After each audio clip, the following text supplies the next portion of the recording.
കഴിഞ്ഞ 3 വർഷങ്ങളായി വഖഫ് ബോർഡിന്റെ ഇരകളായി മുനമ്പത്ത് റവന്യൂ തടങ്കലിൽ ആയിരിക്കുന്ന മുനമ്പത്തെ ജനങ്ങളുടെ പൗരാവകാശങ്ങൾക്ക് വേണ്ടിയുള്ള റിലേ നിരാഹാര സമരം 100 ദിവസം പൂർത്തിയാകുമ്പോൾ വഖഫ് ബോർഡിന്റെ വ്യാജ അവകാശവാദം പിൻവലിച്ച് മുനമ്പം നിവാസികളുടെ റവന്യൂ അവകാശങ്ങൾ സത്വരം പുനഃസ്ഥാപിക്കണമെന്നും ഇത്തരം അവകാശവാദങ്ങൾക്കും അധിനിവേശങ്ങൾക്കുമുള്ള പഴുതിട്ട് നിർമ്മിച്ചിട്ടുള്ള വഖഫ് നിയമം ഭേദഗതി ചെയ്ത് ഭരണഘടനയെയും ഇന്ത്യൻ മതേതരത്വവും സംരക്ഷിക്കണം എന്നീ ആവശ്യങ്ങൾ ചൂണ്ടിക്കാണിച്ച് റിപ്പബ്ലിക് ദിനത്തിൽ ഇന്ത്യയിലെ എല്ലാ രാഷ്ട്രീയ പാർട്ടികൾക്കും കേരളത്തിൽ നിന്നുള്ള എല്ലാ എംപിമാർക്കും കത്തയക്കാനൊരുങ്ങി മുനമ്പം ഭൂസംരക്ഷണ സമിതി. നിലവിലുള്ള വഖഫ് നിയമത്തിലെ 3, 36, 40, 52, 83, 84, 107, 108 എന്നീ സെക്ഷനുകളിൽ ഭരണഘടനയ്ക്കും മതേതരത്വത്തിനും ജനാധിപത്യത്തിനും നിരക്കുന്ന തരത്തിലുള്ള ഭേദഗതികൾ വരുത്തണമെന്നതാണ് കത്തിന്റെ ഉള്ളടക്കം. കത്തിന്റെ പ്രസക്ത ഭാഗങ്ങൾ ഇങ്ങനെയാണ്. മുനമ്പത്തെ ഭൂമി വഖഫ് ഭൂമിയല്ല എന്നതിനുള്ള തെളിവുകൾ അനിഷേധ്യങ്ങളാണ്. മുഖ്യ തെളിവ് സിദ്ദിഖ് സേട്ടു 1950 എഴുതിയ ഡീഡു തന്നെയാണ്.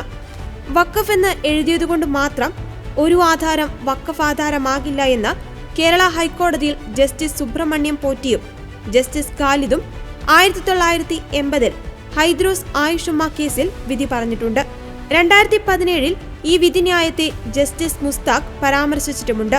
വഖഫ് എന്ന ആശയത്തിന് തന്നെ നിരക്കാത്ത 2 വ്യവസ്ഥകൾ ആ രേഖയിലുള്ളത് വഖഫ് ബോർഡ് കണ്ടില്ലെന്ന് നടിച്ചു.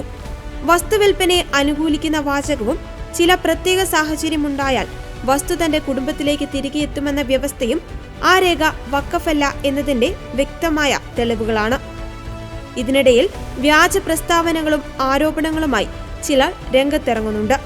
സ്ഥലവാസികളുടെ എതിർപ്പ് മൂലം 2009 സർവേ പൂർത്തിയായിട്ടില്ല.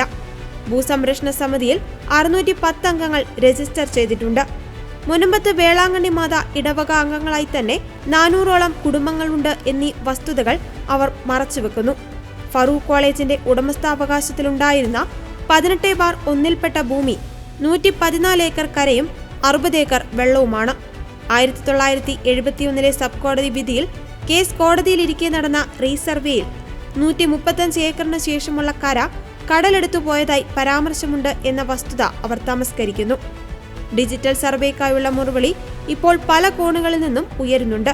സെൻട്രൽ വഖഫ് കൗൺസിലിന്റെ കീഴിലുള്ള വഖഫ് അസറ്റ് മാനേജ്മെന്റ് സിസ്റ്റം ഓഫ് ഇന്ത്യയുടെ പോർട്ടലിൽ കേരളത്തിലുള്ള 53,297 സ്ഥലങ്ങളിൽ വഖഫ് അവകാശവാദമുള്ളതായി കാണുന്നുണ്ട്.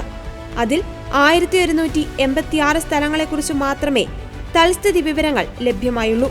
ബാക്കിയുള്ള 52,111 സ്ഥലങ്ങളെക്കുറിച്ച് മലയാളികൾ ആശങ്കയിൽ കഴിയേണ്ട അവസ്ഥ ഇന്നുണ്ട്. ആശങ്ക നീക്കുവാനുള്ള ബാധ്യത കേരള വഖഫ് ബോർഡിനുണ്ടെന്നും കത്തിൽ ഉൾപ്പെടുത്തിയിട്ടുണ്ട്.